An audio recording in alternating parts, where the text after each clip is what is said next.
De nuevo, muy buenas tardes para todos, tanto los asistentes como quienes están viendo el video. Espero que estén muy bien. Y a continuación vamos a hacer el video o la clase de Ciencias Económicas y Políticas, de Economía y Política, en torno a qué es lo que se debe desarrollar. Tenemos otras 5 preguntas. Estuve mirando qué podía profundizar en cuanto a la temática, qué podría explicar, pero me di cuenta que es poco más allá de entrar a comentar las preguntas en cuestión, ¿sí? Se me cayó algo. Que estaba en el piso, ya. Entonces, recuerden que son 5 preguntas, entonces son 10 cosas por hacer, tanto responderlas y argumentarlas. Si usted me responde y me argumenta, pero me escogió una respuesta incorrecta, pero la argumentación sí tiene que ver con el desarrollo de la respuesta correcta, puede ser que le valga así sea medio punto, pero lo ideal es que tanto respuesta como argumentación vayan de la mano, ¿listo? Entonces no Pero el olviden medio punto justificar. la está haciendo desde ahora o la guía anterior también. ¿Cómo? Lo del medio punto es desde ahora o desde la guía anterior No, también. desde la guía anterior también. Ok. En ambas guías hago eso, inclusive en filosofía también lo hice, porque hay argumentaciones que tienen que ver con la respuesta, a pesar que escogieron algunas respuestas incorrectas. Bien, entonces rápidamente, la videollamada solamente va a ser la lectura, explicación de estas guías. Estuve mirando y hay poca temática por profundizar, ¿sí? Entonces es por ello que no entraré a profundizar más esta situación. Bien. La Asamblea de Propietarios de un edificio, primero, la Asamblea de Propietarios de un edificio de la ciudad estudia la posibilidad de ampliar el horario para las reuniones privadas que se realizan en el salón comunal. Los propietarios de los pisos altos están de acuerdo en que se amplíe el horario hasta la 1 a.m. y mencionan que es la hora ideal para finalizar las reuniones. Los propietarios del primer piso, lugar donde se encuentra el salón comunal, están en desacuerdo con el horario, ya que son ellos quienes se afectan por el ruido ocasionado por este tipo de reuniones a avanzadas horas de la noche. Es decir, hay una problemática de convivencia, o que estamos en ciencias sociales y ciudadanas, ¿cierto? Y competencias ciudadanas. Entonces, uno de los aspectos de ciencias sociales es la resolución de conflictos. La resolución de conflictos debe desarrollarse a partir de los diferentes puntos de vista de las personas que están involucradas en la situación y a su vez a partir de el respeto de los derechos fundamentales. Bueno, es importante tener en cuenta eso. Entonces tenemos la problemática. Hay un edificio, eh, hasta la 1 de la tarde, hasta la 1 de la mañana quieren ampliar el horario de rumba en el salón comunal, pero el salón comunal queda en el primer piso. Los del primer piso dicen que no, porque esa vaina es muy incómodo para los que viven en el primer piso, porque por sí ya les toca aguantarse la rumba, ¿cierto? Entran a discusión, intentan conciliar esa situación. Después de que los propietarios exponen sus intereses, se realiza una votación y se decide que se ampliará el uso del salón hasta la medianoche. Esta solución se ajusta a los intereses de todos los vecinos. Ojo, las respuestas, las opciones de respuesta no las voy a leer para no enredarlos, pero quiero que miremos un momento el problema. ¿Será que fue democrática esta decisión? ¿Ustedes qué opinan? Profe, yo pienso que sí, pero no al ¿Qué? mismo tiempo. ¿Por qué? O sea, sí porque todos tuvieron pues su forma de expresar su opinión, sí, o sea, la forma de decir, bueno, hasta esta hora sí, hasta esta hora no. Mm. Pues también, pues, bueno, pues no, mentira, sí, yo creo que sí, por eso, porque todos tuvieron la oportunidad de expresar su opinión y pues si ganó él sí, pues no es culpa tampoco de los de arriba ni de los de abajo. Mm. ¿Qué opinan los demás? Julián dice que sí fue una medida que es democrática porque tuvo participación de Yo todos en cuanto a la pienso que expresión de su no, posición. ¿Por qué no, Naida? Dime. yo pienso que no, porque ¿Por sigue qué? siendo injusto con las personas del primer piso. O ¿Y sea, eso qué ellos tienen que implica? aguantar, pues, que aparte de que va a ser un ruido hasta la medianoche. No sabemos las condiciones en las de esas personas, pero de todas maneras, puede que tengan niños, puede que sean personas que trabajen y obviamente va a ser muy incómodo para todo el mundo que de pronto ustedes se tengan que levantar temprano al siguiente día y un ruido hasta medianoche. Y saber de que el ruido lógicamente no va a ser hasta medianoche, sino que lógicamente mientras desocupan el espacio, mientras salen de ahí va a haber más ruido. Entonces es un poco incómodo y a la vez es Sí, injusto profe, con las por eso personas era que del yo primer decía piso. Entonces, por eso era yo que yo les decía hago que, esa pregunta porque se supone que hay una problemática. Y la manera como la sociedad hoy en día, sobre todo nosotros hombres modernos, intentamos resolucionar las situaciones es por medio de la democracia. Toda democracia tiene las situaciones siguientes, ¿cierto? Tiene una problemática, ¿sí? Tiene la búsqueda de soluciones y en esa búsqueda de soluciones generalmente aparecen dos o más puntos de vista, ¿cierto? El siguiente paso que viene es el del diálogo. Entonces, como hay diferentes puntos de vista, se intenta dialogar o se dialoga para contraponer argumentos y para ver cuál es el argumento que tiene más peso, ¿sí? Y cuál es el argumento que como tiene más peso debe ser tenido en cuenta porque pues en la democracia algo que prima es lo racional, no prima necesariamente lo emocional, lo sensitivo, no, lo racional, ¿listo? Y después de haber dialogado y si no se logró llegar a un común acuerdo, se somete a una votación. Pero, valga un pero muy importante, a mí me encanta una frase de hecho, tuve que resaltarle eso a los del 11, de grado 11 del año pasado, porque en un debate que teníamos ya finalizando el año, yo les dije, ojo, porque yo les expliqué eso y espero que ustedes como estudiantes de 11 también se acuerden de esto, ¿sí? La democracia es el común acuerdo entre la sociedad, pero la democracia no puede convertirse en la imposición de las mayorías. ¿Cómo así? Nunca olvidaré un referendo que propuso Vivian Morales en contra de los homosexuales, creo que era del homosexualismo. Y la pregunta, la Corte Constitucional se la tumbó, porque es que un plebiscito era un referendo. Creo que era una pregunta que si era aprobado para aplicarse, la población colombiana tenía que votar. Y si usted decía si estaba o no estaba de acuerdo, creo que era por la adopción o el matrimonio de homosexuales, no sé. Esto se tenía que sancionar legalmente lo que ganase en ese proceso. Pero la Corte Constitucional dijo, ojo, no, no, no. La democracia no puede, como lo resumió Daniel Sanper Ospina, me gustó muchísimo esa frase. La democracia es la inclusión de las minorías, no la imposición de las mayorías. Entonces, a veces creemos que porque se votó y la mayoría votó, es necesariamente lo que se debe hacer. Pero toda votación está viciada si se está afectando algún derecho fundamental, ¿sí? Esta votación por mayorías se acordó extender el horario, pero como bien lo dice Naida, es injusta, no es inclusiva en la medida de que hay una minoría de la gran mayoría de la población que es la que se ve afectada por esa situación y se ve atropellada por esa decisión. ¿Cuál? La de que se amplíe el horario de rumba en el salón comunal, ¿cierto? Entonces, sí me hago entender a lo que voy.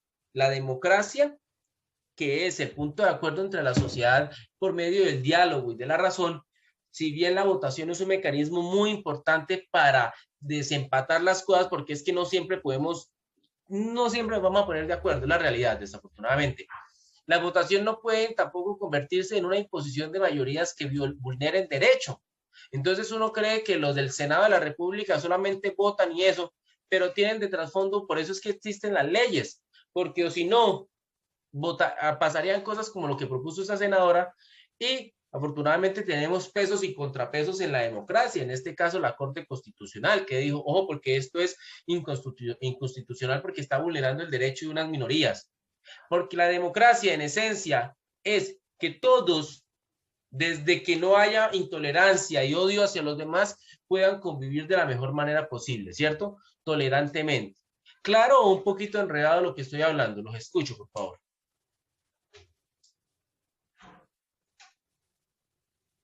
No hice diapositivas porque Yo pienso que es claro, profe, y creo que en ese, o sea, en eso sería como una respuesta lógica. No sé, pienso yo. Sí, pero a veces creemos que la democracia solamente es, no, pero es que la gente votó, punto. Sí, pero es que cuando la mayoría vota, la mayoría puede votar porque maten a las personas de X o Y color, como pasó en Alemania, no.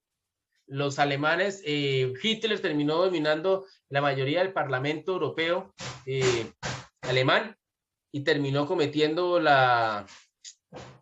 ¿cómo es? El Holocausto, ¿sí? Donde más de 6 millones de judíos, donde gitanos, donde comunistas, donde enemigos políticos, donde homosexuales, donde enfermos mentales y personas deformes de nacimiento fueron vilmente asesinadas con métodos de tortura y asesinato tecnificados en masa. Entonces ya los alemanes no mataban a las personas con un tiro porque se les manchaba los uniformes de sangre, sino los metían en cámaras de gas y en las duchas les botaban gas venenoso. Ah, sí. Perdón, se pausó el internet. Entonces ya no era solamente que hay un micro, a eso Camilo, que los alemanes tecnificaron el proceso de asesinar y la mayoría lo decidieron. No, es que las mayorías no pueden mandar si están mandando a partir de odio e intolerancia. Bueno, tengo 3 aportes en el chat y voy a revisar asistencia por último mes. Naida, dice Jorgan que en un momento se conecta que tuvo que ir a hacerle un faro a la mamá y por eso, listo, bien. Sí, Jorgan normalmente se ha conectado, entonces, un momento y ya lo tengo. Menos mal alcanzó a salvar la campana. Tengo unos estudiantes que acaban de conectar, el señor Olarte, nuestro honorable representante al consejo directivo. ¿Cómo están? Bien, profe, qué pena, es que estaba trayendo a mi padre de Gualilo y acabé de llegar. Disculpe. Diga, es ahí que la tenía palabra. muchos compromisos con el consejo directivo. Esa es la excusa perfecta, hermano. Tiene que aprender a usar su No, puesto. no, así no se puede. Bien, bien, bien. El señor Andrés Olarte. Señor Jeffrey, buenas tardes. ¿Cómo está? Hoy sí le sirve el micrófono. Mari, buenas tardes. ¿Cómo estás? Mari. Mari, te hablamos desde el más allá, Mari. Profe, después de lo que usted dijo ahorita, pues uno cambia como de opinión resto, porque ahí se haría, pues, sí se hizo por votación, pero de todos modos se está como violando un derecho, pues, para la comunidad del primer piso, ¿no? Claro, o sea, como los demás no se ven afectados, pues los demás les vale huevo, digámoslo vulgarmente. Y no necesariamente tiene que ser así si realmente pensamos vivir de la mejor manera en sociedad. Debemos ser tolerantes y tolerantes, ¿sí? Implica ser empáticos, o sea, tener empatía, es decir, ponernos en los zapatos del otro, ¿sí? ¿Qué implica ponernos en el zapato del otro? Pensar desde la posición que esa persona está argumentando, no solamente cerrarnos a nuestra posición, porque es que cada uno de nosotros es una multiplicidad de mundos, de vivencias, y desde la vivencia de cada persona puede haber algo que se esté discriminando, ¿listo? Por eso la democracia es tan complicada en ese aspecto. Jeffrey, Mari no me escucha, no le puedo dar asistencia. Mari. Bien. Jeffrey no le ha servido nunca el micrófono. Bien. Entonces falta Mari, no sé qué, porque no nos escucha, no nos responde. Y Andrea, tú estás levantando la mano. Hola, Mari. Hola, profe, qué pena por no contestarle, es que como está lloviendo no escucho muy bien. Vale, no te preocupes. O sea que la lluvia viene para acá, terrible. Andrea, ¿estás levantando la mano o si se te activó, bájala para saber, por favor, si vas a participar o no?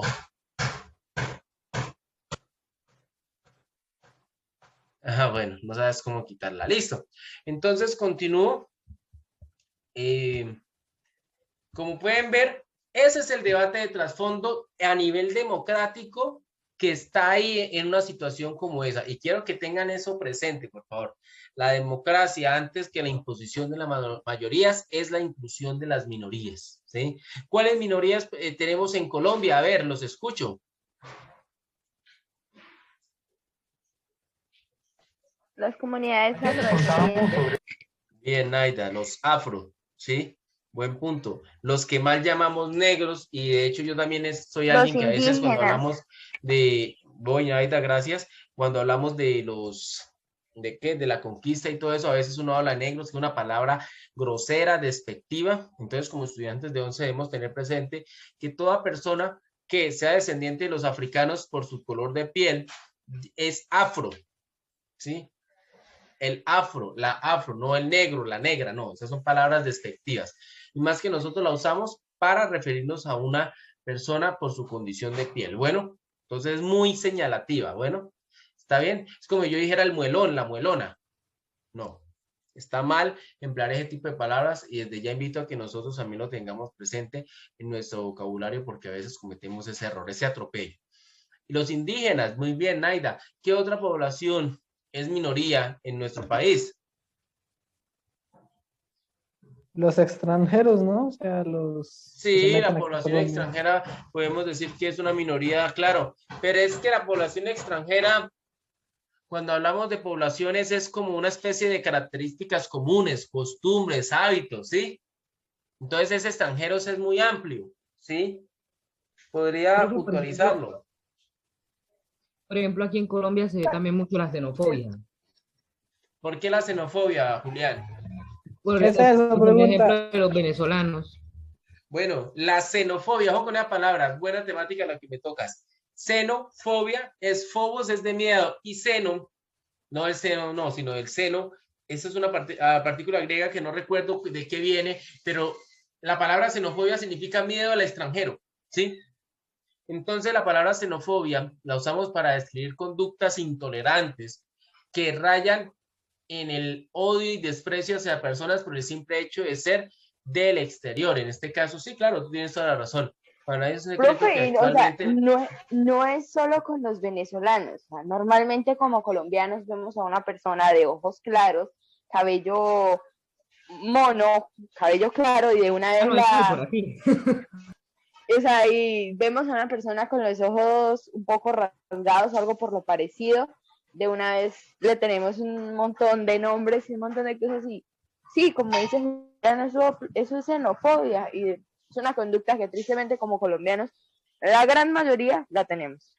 Sí, pero eso es más una especie de irrespeto, pero aún no es xenofobia, pero xenofobia es cuando logramos individualizar a ese grupo de población y por la procedencia de un lugar específico mostramos un odio, un resentimiento. Y ahí sí me uno a Julián, en Colombia sobre todo somos muy xenofóbicos, muy resentidos con la actual problemática de los venezolanos, que claro, uno no puede, así como dicen, o sea, así como hay muchos colombianos que desafortunadamente no son peritas en dulce, ¿sí? Porque los problemas de delincuencia y todo lo demás existían antes de toda esta problemática de la migración venezolana.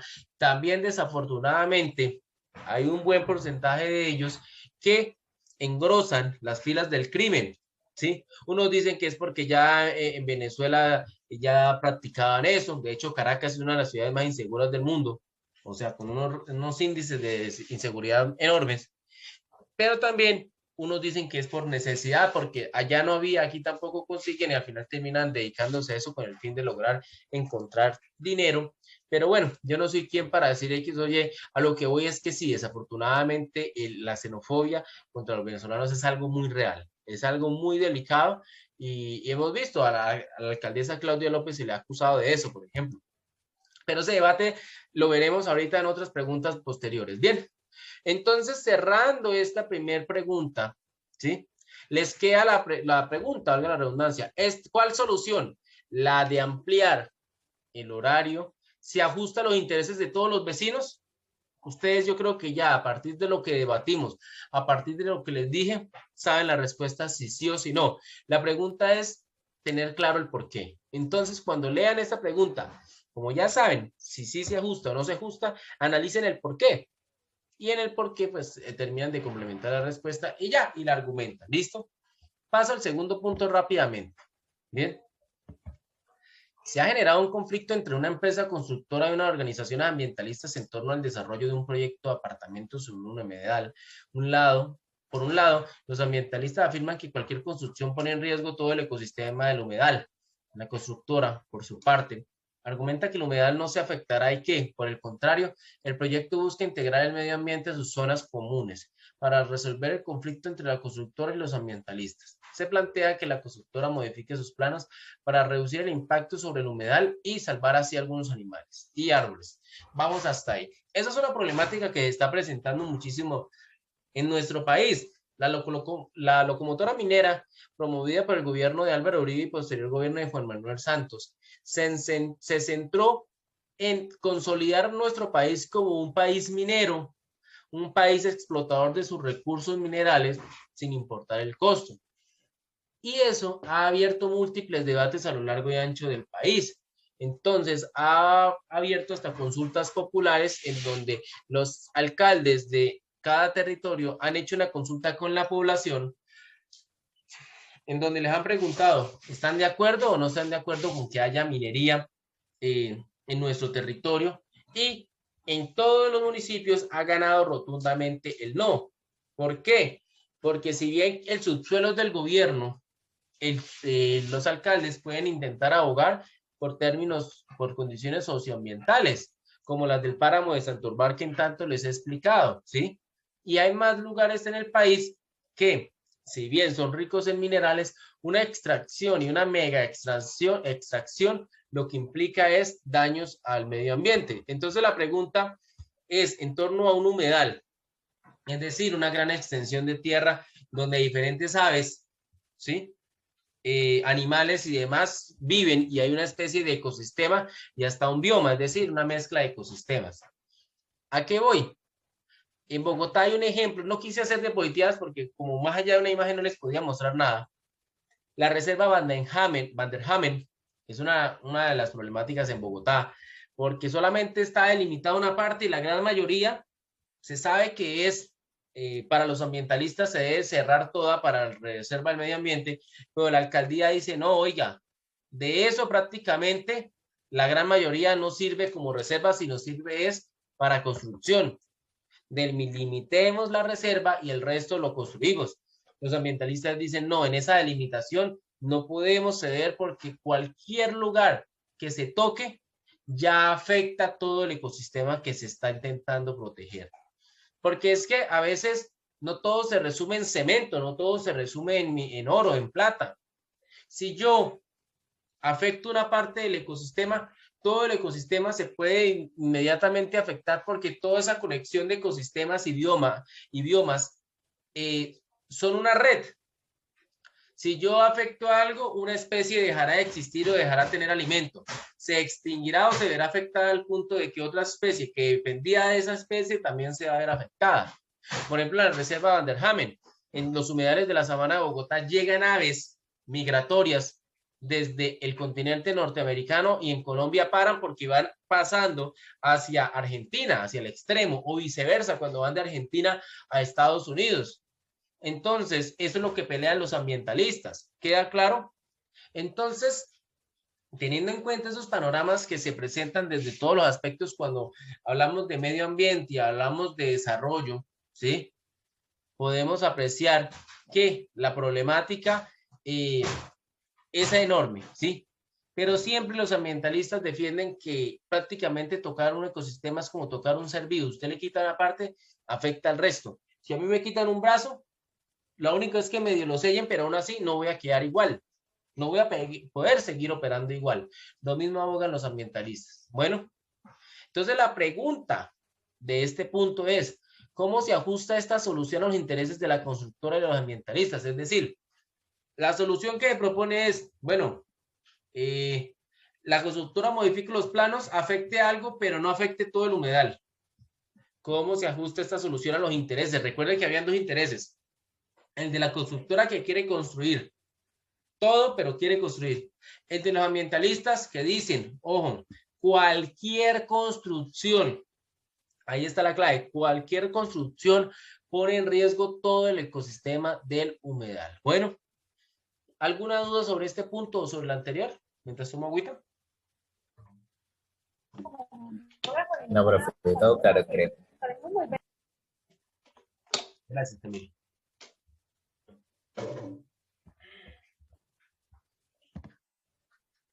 Tercer punto. Un estudio realizado por la Organización de las Naciones Unidas, ONU, sostiene que América Latina es la región más urbanizada del mundo. Esta temática, ¿se acuerdan que era la que estábamos hablando la clase pasada, urbanización? Aunque esto...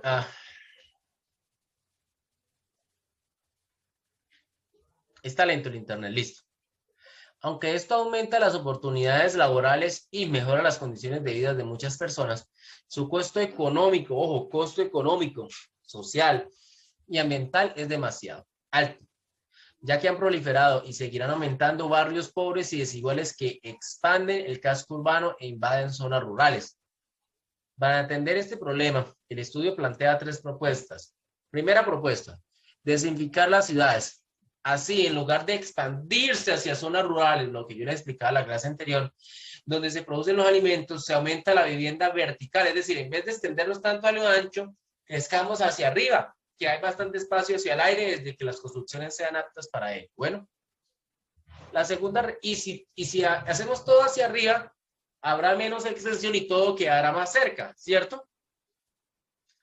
La segunda solución es acelerar las reformas urbanas para legalizar los barrios de invasión, ofreciéndoles a quienes habitan allí acceso a servicios públicos y títulos de propiedad. Bueno, entonces, la segunda es como que metámosle el grano mano al ordenamiento territorial y legalicemos y organicemos para poder distribuir esto de la mejor manera posible. Bueno, la tercera alternativa es aumentar allí, perdón, me perdí. La tercera alternativa es aumentar la oferta de transporte público, lo cual ayudaría a facilitar la movilidad desde la periferia hacia los centros urbanos. Y pues ahí está de dónde está tumbado. Listo, entonces, resumidas cuentas. Primero, América Latina es el territorio más poblado urbanamente en el mundo. Es decir, las regiones urbanas de Latinoamérica son las que más población tienen en relación a las del resto del mundo. En nuestro país eso es igual. ¿Cuál es la región más poblada de nuestro país? Los escucho. La zona andina, ¿no? La región andina. Muy bien, Naida, la región andina. Recordemos que la región andina es la parte de nuestro país atravesada por la cordillera de los Andes, donde están las principales ciudades del país. Recordemos que está Bogotá, que Bogotá tiene 1/5 de la población de los habitantes, está Medellín, está Cali, está Bucaramanga, está Armenia, está Pereira, está Ibagué, está Neiva, ¿qué otras ciudades? Cúcuta alcanza a estar porque está al final de la cordillera prácticamente, ya dije Cali, más o menos, Tunja también. Entonces, si sumamos todas esas ciudades fácilmente tienen por lo menos 20 millones de habitantes, es decir, por lo menos más de la mitad o la mitad de los habitantes de nuestro país están en la región andina, ¿sí? O en las capitales de la región andina y su influencia. Entonces, Colombia no es la excepción y Latinoamérica tiene este comportamiento general. Esto trae ventajas. Las ciudades crecen más, hay mayor mano de obra, las industrias pueden obtener mayor mano de obra para su trabajo, etcétera, etcétera. Pero, ojo, tiene 3 cosas. Tiene un costo económico, social y ambiental alto. Para sostener eso, económicamente hay que hacer muchas inversiones para mantener tanta gente, sobre todo en el mismo territorio. Social, las condiciones de educación, de salud y vivienda y todo lo demás, es más difícil brindarlos con tanta población reunida, porque el territorio no brinda tantas oportunidades. Y ambiental, pues entre más población haya, más contaminación hay, más retos para el manejo de las basuras, más demanda de agua y de demás servicios públicos que generan contaminación al final. ¿Listo? Entonces, se proponen 3 medidas para solucionar eso. Dejemos de construir hacia los lados, construyamos hacia arriba para que no sea tan grande la ciudad, pero sí concentrada, todo queda más cerca y los habitantes no tienen que desgastarse tanto en su tránsito. ¿Sabían que Bogotá es la ciudad en donde usted al año pierde más horas al día por trancones que usted al año pierde más al año o al mes? Creo que es. Yo no sé si es al año que uno pierde una semana entera en trancones. Imagínese 7 días usted que estuviera en un trancón. Eso es vivir en Bogotá. Y Bogotá es la que peores índices tiene de movilidad del mundo, o es de las que peores índices de movilidad tiene del mundo. Y todo eso se debe a una cuestión de organización que trata esta problemática. O sea, al ser tan densamente poblada, creció mucho hacia los extremos y pues no creció tanto hacia arriba y eso es negativo en ese aspecto. Bien. Se corta la videollamada, entra al mismo link, por favor. Segunda solución. Organicemos el plan de ordenamiento territorial, legalicemos territorios para que ya, listo, ya está desordenado, pero no podemos dejar que eso desordenado siga siendo desordenado. De lo desordenado, si lo delimitamos, si lo estructuramos de ahí para adelante, sabemos qué se puede hacer y el Estado puede meterle mano a esa situación. Y la tercera alternativa es conectemos bien la ciudad, metamos mejores sistemas de transporte para que Internet está lento. Metamos mejores sistemas de transporte para que la ciudad esté conectada. Bien. Cierro la videollamada, entramos para mirar la pregunta. Bien.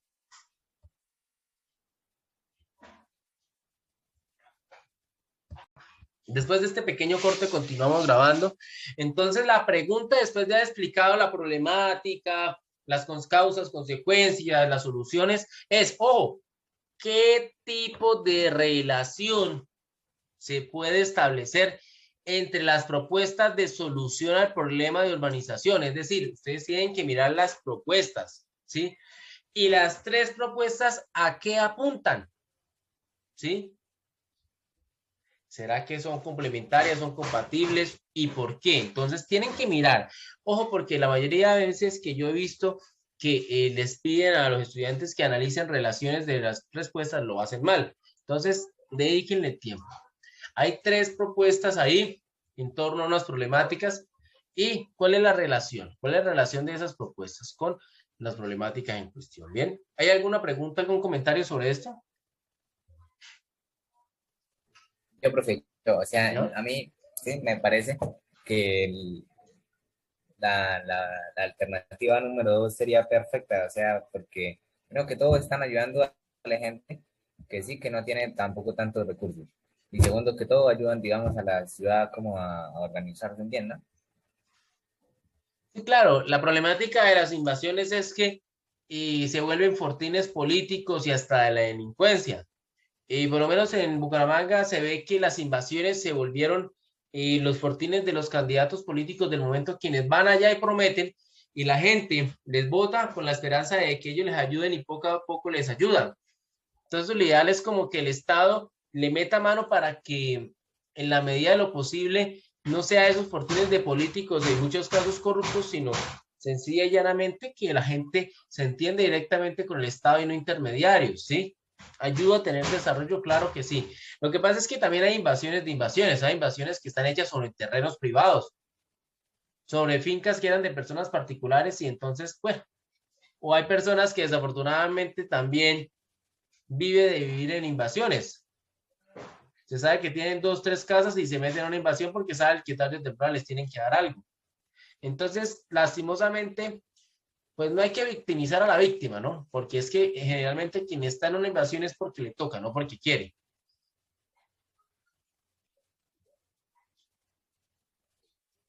Listo, ya volvió el internet, por eso me callé. Quien está en una invasión es porque le toca, no porque quiere. ¿Listo? Tener eso claro. En lo general, ¿no? Bien, entonces, la cuarta pregunta no la voy a explicar. Al único que le puedo ayudar es al estudiante que no tenga conectividad. Y el estudiante que no tiene conectividad me va a preguntar y yo tendré que explicarle. Pero yo sé que todos ustedes tienen conectividad, entonces fácilmente pueden consultar qué es una consulta popular, qué es un plebiscito, qué es un referendo, qué es un cabildo abierto. Y haciendo esa consulta ya tendrán la respuesta porque le está preguntando cuál de esas 4 opciones es las que les permite modificar la Constitución. Solo hay una que permite modificar la Constitución como tal. Bien. Entonces no tengo nada que explicar. No puedo explicar nada de ahí. Bien. Porque si lo explico les digo la respuesta. La quinta y última pregunta. Tampoco la puedo explicar. Solo la voy a leer. Voy a comentar. Intentar profundizar en la temática. Pero es tan puntual la respuesta que implica que ustedes lean las características del marco legal que está explicando esa situación, y si ustedes lo leen, se darán cuenta de la respuesta fácilmente. Bien, leo la pregunta. Un ciudadano se encontraba inconforme con el actual sistema de salud en Colombia. ¿Quién no? y quería promover una reforma a la Ley 100 de 1993, que es la ley que hasta el día de hoy rige nuestra salud, para introducir mejoras en esta materia. Para ello, presentó una propuesta ante el Congreso de la República a través de una iniciativa popular, a fin de modificar varios artículos de la mencionada ley. El procedimiento realizado por el ciudadano es decir, ojo, el ciudadano presentó una iniciativa popular, entonces tenemos que analizar qué es una iniciativa popular. Y si logramos encontrar de qué tratan las iniciativas populares en Colombia, ¿sí? Y como nos están preguntando el procedimiento, al leer sobre las iniciativas populares en Colombia, fácilmente encontraremos la opción de respuesta correcta. Bueno, entonces no les puedo decir más, porque más es decirles la respuesta como tal. ¿Alguna pregunta hasta el momento? Bueno, ¿alguna pregunta? Porque ya voy a cerrar la videollamada. Los escucho, por favor. Yo tengo una pregunta, pero no es como tal el tema que estaba explicando, es con respecto al desarrollo de la guía. Para desarrollar la guía hay que copiar todo el texto de la pregunta. Ya me lo han preguntado más de una persona y les he dicho, no, no es necesario. Bueno. Solo me sirve con que usted, pero enumeren, por favor, las páginas de sus respuestas. Eso sí me sirve. Pero usted coloca, pregunta 1, coloca la respuesta y la argumentación, ya. ¿Sí? O 1, punto. Respuesta tal. Ni siquiera tiene que copiar la respuesta. ¿Listo? Y explica la argumentación. Bueno, eso sí tiene que escribirlo bien. Bueno. Sí, señor. Gracias por preguntar, Jorner. ¿Algo más? Los escucho, por favor. Por mi parte, no. Bien. Entonces, no siendo más, si no es más, estimados estudiantes de 11, voy a seguir respondiendo WhatsApp porque esto es un caos. A ver qué podemos hacer. Y ahorita ya comienzo a seguirles enviando lo de filosofía. Y voy a ver si esta misma tarde logro enviarles la retroalimentación del caso. ¿Listo? Entonces, una feliz tarde. Cuídense mucho, por favor. Chao, chao. Chao, chao, profe. Chao, profe. Chao, profe. Gracias.